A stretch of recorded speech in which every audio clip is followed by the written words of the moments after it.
शीला प्रभुपाद की जय, गुरु गौरांग की जय। तो कल के सत्र में हमने सुना था मध्वाचार्य किस प्रकार अपना चमत्कारिक प्रभाव दूसरों पर दिखा रहे थे। उनके चमत्कारिक प्रभावों की कथाएं दूर दूर तक फैल चुकी थी। उनके शिष्य जब भगवान नाम उच्चारण करते थे तो पशु और मनुष्य भी अपने शारीरिक भेदों को भूलकर एक दूसरे के साथ नृत्य करते थे। मनुष्य बाघ आपस में आलिंगन करते थे, हाथी बाघ आलिंगन करते थे। इस तरह इन सभी पशुओं ने आपसी वैर को भुलाकर हरिनाम कीर्तन किया, उच्च स्वर में नृत्य किया मध्वाचार्य के संग में। तो एक बार एक व्यक्ति मध्वाचार्य के पास में आए और मध्वाचार्य ने अपने हाथों में कुछ बीज लिए। मधुरता पूर्वक जब वे गाने लगे, उनके गान अत्यंत मनोहर थे। उस गान को सुनकर जो उनके हाथ में बीज थे, सभी लोगों ने देखा कि वह बीज धीरे धीरे अंकुर में परिवर्तित होने लगे और अंकुर से वृक्ष बन गए जिसमें फल लग गए। उसके पश्चात मध्वाचार्य उडुपी वापस आए। उडुपी के निवासियों को राहत मिली, ऐसा लगा कि उनका प्राण वापस आ गया है।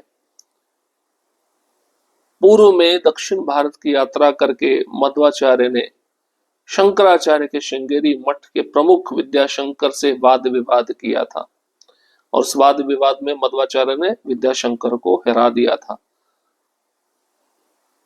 तो शंकराचार्य के अनुयायी मध्वाचार्य से बहुत द्वेष रखते थे और शंकराचार्य के एक शिष्य ने भविष्यवाणी की थी कि वह भविष्य में भौतिक इच्छाओं एवं उद्देश्य वाले व्यक्ति अपने लक्ष्य को प्राप्त करने के लिए साधु संतों के रूप में जिएंगे। भविष्य में साधु संत के रूप में शंकराचार्य के शिष्य रहेंगे जो अपने भौतिक उद्देश्यों की पूर्ति के लिए इधर उधर भ्रमण करेंगे। तो उन्होंने पद्म तीर्थ को उनके विरुद्ध बदला लेने के लिए उकसाया। किन्होंने उकसाया? शंकराचार्य के शिष्यों ने, जो मायावादी थे। उन्होंने सोचा था कि हमारे गुरु विद्याशंकर को उन्होंने बार बार हराया है, अब हम पद्म तीर्थ को मध्वाचार्य के विरुद्ध उकसाएंगे। तो वास्तव में ये शंकराचार्य के अनुयायी मध्वाचार्य से बहुत ईर्ष्यालु थे और प्रत्यक्ष रूप से वाद विवाद मध्वाचार्य को देने से पहले उन्होंने बहुत प्रकार से मध्वाचार्य को परास्त करने के लिए कई तंत्र शास्त्र का उपयोग किया। जैसे वशीकरण मंत्र जैसे मंत्र का उच्चारण करके मध्वाचार्य वश में आ जाए, स्तंभन मंत्र, विवेशन मंत्र। तो इस प्रकार से उन्होंने हर तरह से संभव प्रयास किया कि मध्वाचार्य हार जाए। लेकिन मध्वाचार्य की जो साधना थी, जो भक्ति थी, इतनी प्रबल थी कि ये सारे मंत्र जो उन पे प्रयोग किए जा रहे थे उस पे कुछ भी काम नहीं कर सके। पुंडरीकपुरी की पराजय। पुंडरीकपुरी नामक पद्म तीर्थ का एक सहकारी था। अन्यों को बुरा कार्य करता हुआ छोड़ वे दोनों मध्वाचार्य को चुनौती देने उडुपी के लिए निकले। जैसे वे उडुपी पहुंचे, दोनों मायावादियों ने मध्वाचार्य के अनुयायियों को उनकी चुनौती के विषय में सूचित किया। आने वाले वाद विवाद के विषय में समाचार शीघ्रता पूर्वक फैला तथा अतः सभी स्थानीय ब्राह्मण उसे देखने उधर एकत्रित हुए। कुछ मध्वाचार्य के द्वैतवाद में अपनी श्रद्धा पुनः पुष्ट करना चाहते थे तथा कुछ केवल जिज्ञासा से आए। वेदों को एक निर्विशेषवादी के मार्गदर्शन में पढ़कर वे एक विकल्पी सिद्धांत सुनने के लिए जिज्ञासु थे। तो पद्म तीर्थ का एक सहकारी था पुंडरीकपुरी, तो अन्यों को कार्य करता हुआ छोड़कर दोनों मध्वाचार्य को चुनौती देने के लिए उडुपी के लिए निकल पड़े। कौन? पद्म तीर्थ और पुंडरीकपुरी। जैसे दोनों उडुपी पहुंचे तो मायावादियों ने, जो दोनों थे, उन्होंने मध्वाचार्य के अनुयायियों को उनकी चुनौती के विषय में बता दिया। तो वाद विवाद होने वाला इस विषय को सुनकर शीघ्रता पूर्वक समाचार फैला। स्थानीय ब्राह्मण उस वाद विवाद को देखने के लिए इकट्ठे हो गए। कुछ ब्राह्मण द्वैतवाद में अपनी श्रद्धा को पुष्ट करना चाहते थे, कुछ केवल जिज्ञासा से आए थे। पुंडरीकपुरी जो कि बहुत शिक्षित माने जाते थे, वे प्रमुख चुनौती देने वाले थे। उन्होंने अपने प्रिय विषय ऋग्वेद को चुना, उसे उनके एकत्व के सिद्धांत को प्रस्तुत करने लगे। प्रतिरक्षक के रूप में मध्वाचार्य ऋग्वेद के मंत्रों को भगवान नारायण के संबंध में समझाने लगे। संस्कृत व्याकरण में निपुण होते हुए मध्वाचार्य ने शब्दों के मौलिक अर्थों के ज्ञान को अपने निष्कर्षों की स्थापना करने के लिए प्रयुक्त किया। इतने अनेक तरीकों से मध्वाचार्य ने स्थापित किया कि भगवान कृष्ण पूर्ण सत्य है, परब्रह्म, परंतु उनके तर्कों का प्रमुख जोर यह स्थापित करना था कि परम भगवान इस संसार में देखे जाने वाले असंख्य देहधारी जीवों से भिन्न थे। अब पुंडरीकपुरी बहुत ही शिक्षित माने जाते थे, ये पद्म तीर्थ के सहकारी थे, तो उन्होंने प्रमुख चुनौती दी मध्वाचार्य को। उन्होंने ऋग्वेद को चुना। ऋग्वेद में जो मंत्र थे उन मंत्रों के द्वारा मायावाद के सिद्धांत को प्रस्तुत किया, और मध्वाचार्य भी ऋग्वेद के मंत्रों को भगवान नारायण के संबंध में समझाने लगे। अब मध्वाचार्य संस्कृत व्याकरण में बहुत निपुण थे, तो मध्वाचार्य ने शब्दों के मौलिक अर्थ के ज्ञान को अपने निष्कर्षों की स्थापना के लिए प्रयुक्त किया, और मध्वाचार्य अनेक तरीकों से यह स्थापित करना चाहते थे कि भगवान कृष्ण पूर्ण सत्य है, परब्रह्म है, परंतु उनके तर्कों का प्रमुख जोर यह स्थापित करना था कि परम भगवान इस संसार में देखे जाने वाले असंख्य देहधारी जीवों से भिन्न थे। अब मध्वाचार्य ये भी स्थापित करना चाहते भगवान परब्रह्म पूर्ण सत्य तो है ही, इस संसार में जितनी वस्तुएं जितने जीव देखे जाते हैं उससे अलग है। यह शीघ्र ही स्पष्ट हो गया कि मध्वाचार्य की विद्वत्ता पुंडरीकपुरी से कहीं अधिक थी। श्रोतागण में उपस्थित सभी ब्राह्मणों ने मध्वाचार्य की बहुत उच्च रूप से प्रशंसा की। उन्हें भगवान ब्रह्मा जी से तुलना कर जिनसे चारों वेद निकले थे, तथापि भीड़ ने पुंडरीकपुरी के उत्तरों को सुनने के लिए पूर्वानुमान में प्रतीक्षा की। यद्यपि सभी उनके बोलना प्रारंभ करने के पूर्व ही उनको पराजित मान रहे थे। पुंडरीकपुरी अत्यंत गर्वित थे तथा कभी पराजय स्वीकार नहीं करते। वे एक ऐसे रूप से बोलने लगे जिसने उनके संस्कृत भाषा के अपूर्ण ज्ञान को दर्शाया। उस रात्रि में लज्जित मायावादी उड़पी छोड़ गए, तथापि उनके जाने के पूर्व शंकराचार्य के कुछ अनुयायी मध्वाचार्य के पुस्तकालय गए तथा वहां उन्होंने कुछ दुष्टता की। अब ये जो दोनों मायावादी आए थे मध्वाचार्य से वाद विवाद करने, वाद विवाद में मध्वाचार्य ने पुंडरीकपुरी को हरा दिया। पुंडरीकपुरी बिल्कुल मध्वाचार्य के समक्ष अपनी विद्वत्ता को पूरी तरह से हार चुके थे। अब जितने सुनने वाले ब्राह्मण इकट्ठे हुए थे वे मध्वाचार्य की बहुत प्रशंसा करने लगे। मध्वाचार्य की तुलना ब्रह्मा जी से किए, क्योंकि ब्रह्मा जी ने चारों वेद को प्रकट किया था। अब जहाँ पे भीड़ इकट्ठी हुई थी सुनने के लिए पुंडरीकपुरी को, पुंडरीकपुरी क्या उत्तर देंगे मध्वाचार्य के प्रश्नों का, तो उस उत्तरों को सुनने के लिए सबने प्रतीक्षा की। पुंडरीकपुरी के बोलने से पहले ही सभी ब्राह्मणों ने उनको पराजित स्वीकार कर लिया। अब पुंडरीकपुरी बहुत गर्वित थे, अपनी हार कभी स्वीकार नहीं करते थे, और ऐसे रूप से बोलने लगे पुंडरीकपुरी जिससे उनके संस्कृत भाषा के अधूरे ज्ञान को दर्शाया गया। अब उसी रात को दोनों मायावादी उड़पी छोड़कर भाग गए, क्योंकि हार गए थे मध्वाचार्य से। लेकिन मध्वाचार्य के जो शिष्य थे वह तो बहुत अच्छे गुण वाले थे, लेकिन शंकराचार्य के जो कुछ शिष्य थे वे मध्वाचार्य के पुस्तकालय में जाकर उनके ग्रंथों को चुरा लिए, कि जिससे ये भक्ति का सिद्धांत, भगवान और जीव अलग अलग है, सिद्धांत का प्रचार ज्यादा ना हो सके। तो मध्वाचार्य के ग्रंथों की चोरी कर ली शंकराचार्य के अनुयायियों ने। अगले दिन प्रातः मध्वाचार्य के पुस्तकालय अध्यक्ष एक वैष्णव ब्राह्मण जिनका नाम शंकराचार्य था, वे उनके समक्ष एक अत्यधिक गंभीर भाव लेकर आए। उन्होंने कहा, हे आचार्य, किसी ने पुस्तकालय में सभी पुस्तकें चुरा ली थी। बेचारे बालक शंकराचार्य को मध्वाचार्य के क्रोध का प्रारंभ भार लेना पड़ा। पिछले कुछ वर्षों में मध्वाचार्य ने अनेक ग्रंथों की टीकाओं पर कार्य किया था। जिसमें यह उपनिषद सम्मिलित थे: ऐत्रेय, तैत्तिरीय, बृहदारण्यक, ईश, कठ, छांदोग्य, मुंडक, मांडुक्य, षट्प्रश्न तथा केन।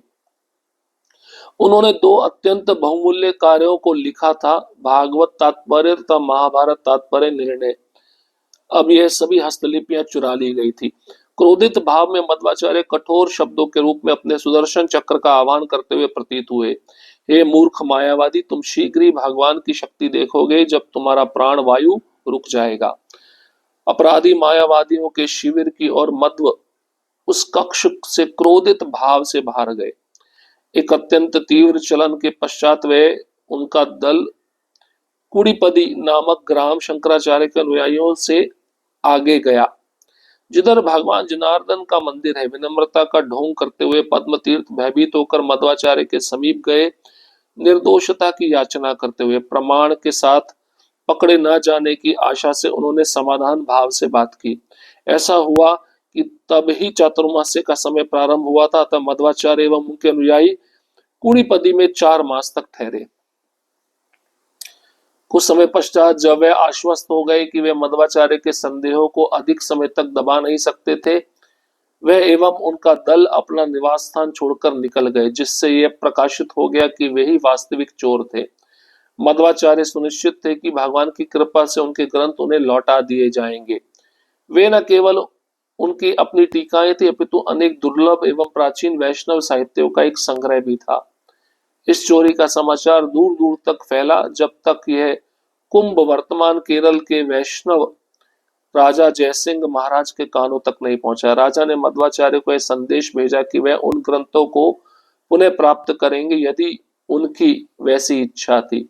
अवश्य मध्वाचार्य ने अपनी अनुमति दे दी।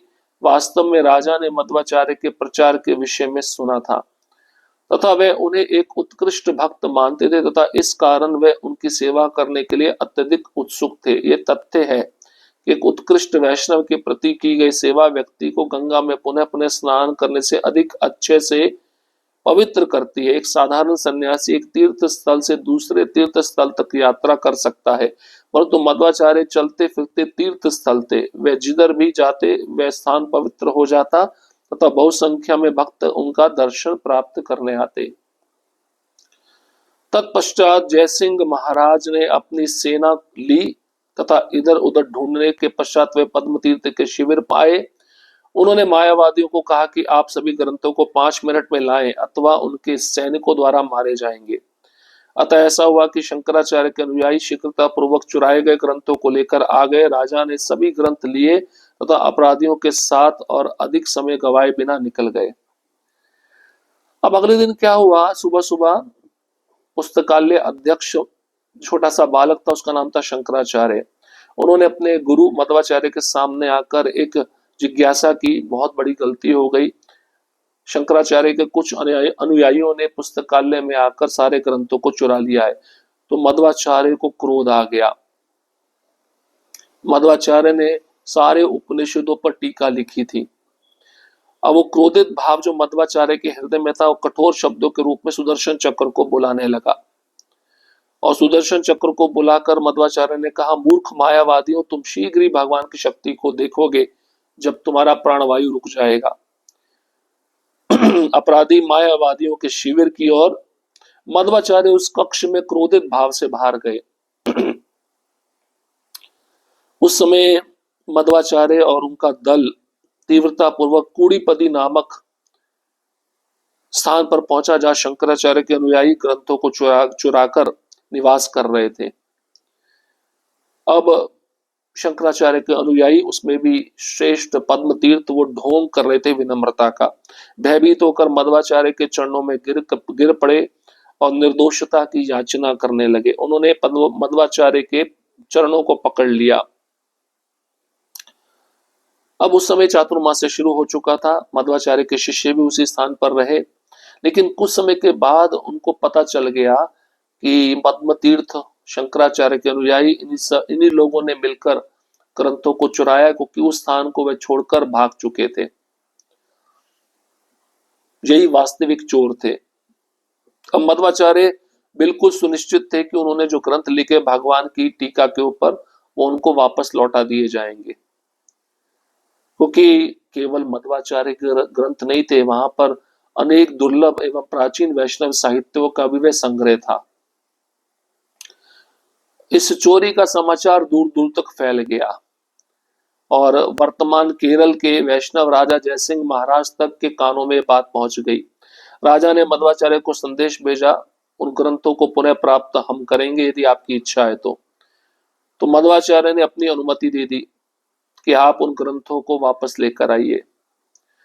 और राजा ने मध्वाचार्य के प्रचार के विषय में भी बहुत सुना था, वह बहुत उत्कृष्ट भक्त थे और इस तरह से उन्होंने मध्वाचार्य की सेवा के लिए अत्यधिक उत्सुकता जगाई, क्योंकि वे जानते थे कि एक उत्कृष्ट वैष्णव के प्रति की गई सेवा गंगा में 1000 बार स्नान करने के बराबर है। एक साधारण सन्यासी तो एक तीर्थ से दूसरे तीर्थ में भ्रमण करता, लेकिन मध्वाचार्य तो चलते फिरते तीर्थ थे। वे जिस स्थान पे जाते उस स्थान को वे तीर्थ बना देते। तब उसके बाद में जयसिंह महाराज ने अपनी सेना ली और इधर उधर ढूंढने के पश्चात वे पद्म तीर्थ के शिविर में गए और उन्होंने उन मायावादियों को कहा कि अगर आप 5 मिनट में मध्वाचार्य के ग्रंथों को वापस नहीं लौटाते जो आपने चुराए हैं तो मेरे सैनिक आपको मार डालेंगे। तो शंकराचार्य के अनुयायी डर गए और भयभीत होकर शीघ्रता पूर्वक चुराए गए ग्रंथों को लेकर आ गए और उन्होंने सभी ग्रंथ राजा जयसिंह को दे दिए और वह राजा जयसिंह उन ग्रंथों को लेकर बिना समय गवाए वहां से निकल पड़े मध्वाचार्य को वह ग्रंथ वापस देने के लिए। इस प्रकार से जो ग्रंथ चोरी हुए थे वे पुनः मध्वाचार्य के पास वापस आ गए। हरे कृष्णा कृष्ण कृष्ण हरे हरे, हरे राम राम राम हरे हरे। श्रील प्रभुपाद की जय, गुरु गौरांग की जय।